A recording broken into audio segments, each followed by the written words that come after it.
पंचायत राज एवं पानीय जल विभाग कमिशनर तथा सचिव जिला नोडाल अधिकारी सहित 3 दिनिया रायगड़ा जिला गस्त कर विभिन्न प्रकल्पर समीक्षा कर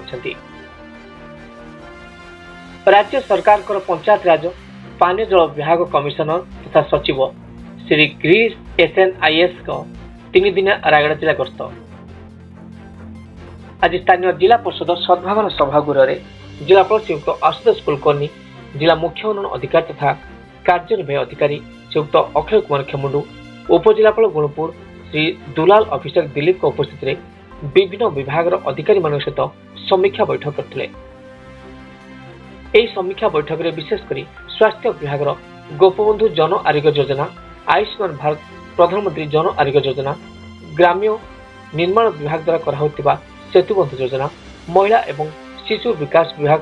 सुभद्रा योजना, पोषण एवं समन्वित शिशु विकास योजना, विद्यालय एवं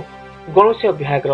PMC विद्यालय, जिला मंगल विभाग हॉस्टेल समस्या समन्वित आदिवासी उन्नयन संस्था द्वारा जनजाति विकास योजना, सामाजिक सुरक्षा एवं भिन्नक्षम सशक्तिकरण विभाग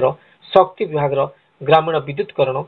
जोगाण विभाग धान संग्रह पर लक्ष्य धार्य, मत्स्य एवं प्राणी संपद विभाग, पंचायत राज ग्रामीण जल जोगाण विभाग, गृह नगर उन्नयन विभाग आदि समस्या पर समीक्षा करते। Rayagada Subrat Choudhury report, OTN TV।